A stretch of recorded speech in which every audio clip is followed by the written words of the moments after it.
A very good afternoon and welcome to this edition of Lunchtime News on MTV Sports with News First. I'm Shahin Jurangpati.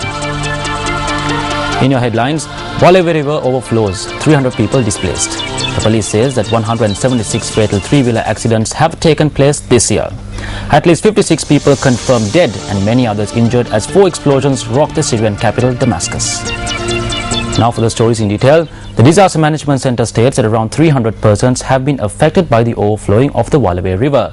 Assistant Director of the Hambantota District Disaster Management Center, Harsha Ravindra, said that this situation has arisen following the opening of 4 sluice gates of the Udawalava Reservoir.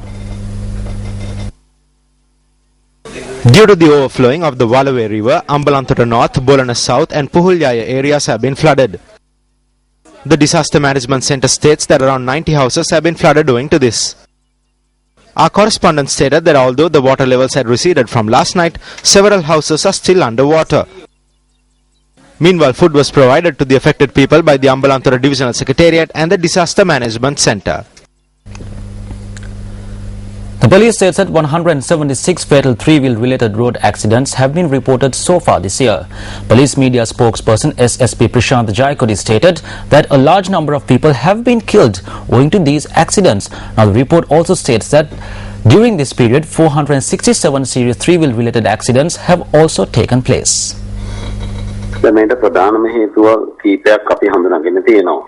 We have identified a few of the main reasons for these accidents. One is the speed these three-wheelers travel on and the other is the amount of passengers loaded into it. Now, according to the Motor Traffic Act, the rule is that a three-wheeler could only carry 3 passengers and the driver. Sometimes these drivers pack up the three-wheeler with around 7 to 8 passengers. So what happens is that the three-wheeler loses its balance. Although the three-wheel driver does not know this, the three-wheeler cannot accommodate such a large amount. So we kindly request all three-wheel drivers to maintain their driving speed at 40 km per hour as per the law and to limit the amount of passengers at 3 maximum. Now in more local news, Minister of National Languages and Social Integration Vasudeva Nanayakkara states that state officials should adapt to the requirements of a country. ප්‍රශ්නේ තියෙන්නේ කොතනද? ස්වභාෂාව නොදැනීම. ස්වභාෂාව මොකද්ද? Not knowing the mother tongue is now the biggest issue, and our mother tongue is Sinhala and Tamil. If everyone knows these 2 languages, there will be no language issue. Then we would not need a language center, neither will we need a national language center. The main reason for these problems to arise are the shortcomings of the heads of these institutions. And this situation mostly affects the areas where people converse in both languages or only the Tamil language. It is not the official first and then citizen, but that is how things are happening now. The official should adapt according to the needs of the citizens. Not making both Sinhala and Tamil national languages was a mistake. So this mistake was being corrected since 1956. That is why we have chosen 1956 as the hotline number, which no one will forget.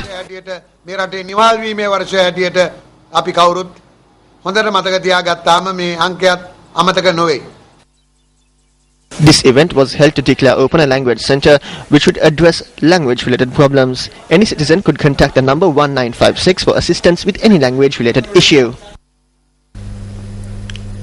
Chairman of the National Trade Union Centre, K.D. Lalkanta, says that the charges in the impeachment motion brought against the Chief Justice are weak in nature.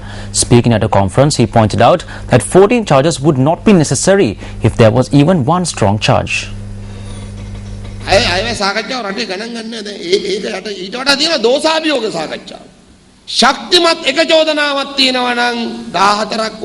The budget debate is not being taken notice of in the country. What is noticed is the impeachment.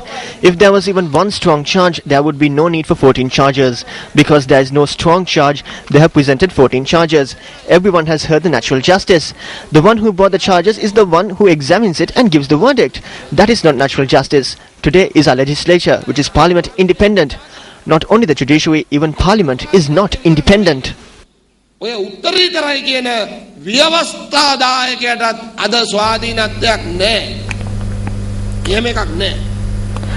the Department of Inland Revenue states that legal action has been instituted against 1,600 persons who defaulted paying taxes. The Commissioner General of Inland Revenue, Mallika Samarasekara, stated that their collective tax dues amount to over 10 billion rupees. There are around 1,600 cases filed and there are tax dues to be collected. They can request for an installment-based settlement plan in court and from the department. If they have financial difficulties, then we will try to give them a suitable settlement plan to ease their burden.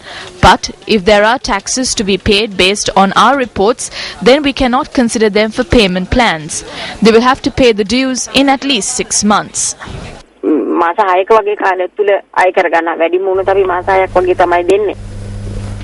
more local news, Minister of Culture and Arts T.B. Ekanayake states that measures are being taken to develop culture and arts through foreign ties. He said this at a media briefing held on the progress made by the ministry in the year 2012. We have been able to successfully create cultural ties with every state leader that has visited this country through the efforts of the President and the Foreign Affairs Minister. There are 12 such agreements and we are speaking to all ambassadors and diplomats in Sri Lanka as well as representatives from foreign delegations to increase this to 50 within next year.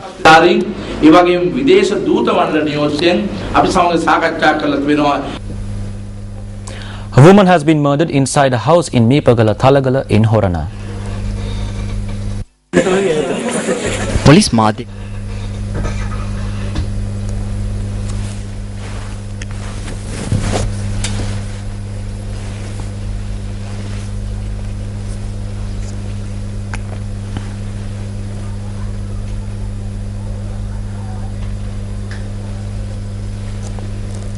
In other local news, US Ambassador to Sri Lanka Michelle J. Sison states that the US is seeking to build bridges with Sri Lanka. Now, Sison expressed his view during the inauguration of a special school and training center for intellectuality challenged children by the Candy Six Whites Association yesterday. I've served in 11 overseas postings in this career I've had. And you see the best of humanity, sometimes the worst of humanity, particularly when a country is undergoing crisis or conflict. And I've seen that in other places in the world. But when you see something special, when you see something beautiful like this, it inspires us. It inspires us as diplomats in our own work. We seek to build bridges, in our case, between the US and Sri Lanka. But you inspire us with the open heart and open mind. Now to take a look back at one of our local stories, a woman has been murdered inside a house in Mipagala Thalagala in Horana. The police media unit stated that the woman had been beaten to death last evening. The deceased is a 47-year-old. No arrests have been made with regard to the incident.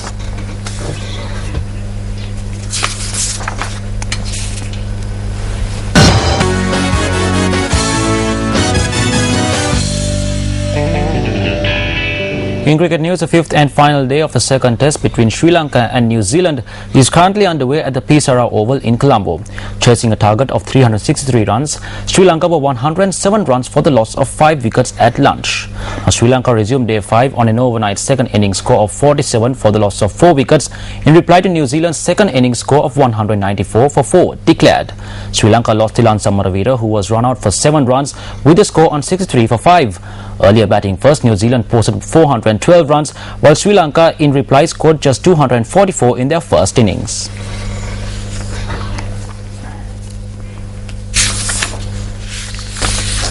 In more cricket news, Australian batsman Ricky Ponting will retire from Test cricket after his side's third Test against South Africa in Perth. The former Australian captain has played 167 Tests and has scored 13,366 runs. Pressure had mounted on Ponting after scoring only a total of 20 runs in his past 3 innings, and he said that he realised his constant failure in the recent past and knew it was time. After being made Australian captain in 2004, Ponting went on to become one of the most accomplished batsmen in the game. Ponting had informed his teammates regarding his decision this morning.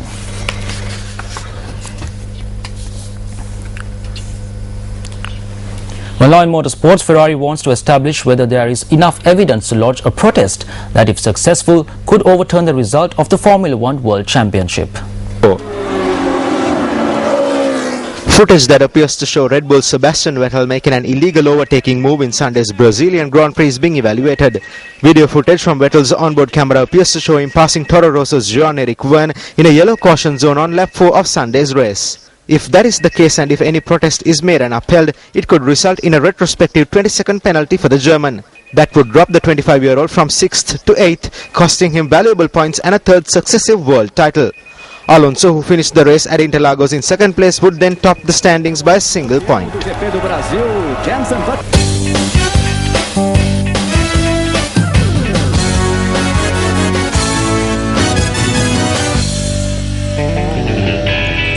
And with that, we wrap up lunchtime news here on MTV Sports. I'm Shahan Jurangpati. Have a wonderful day ahead of you.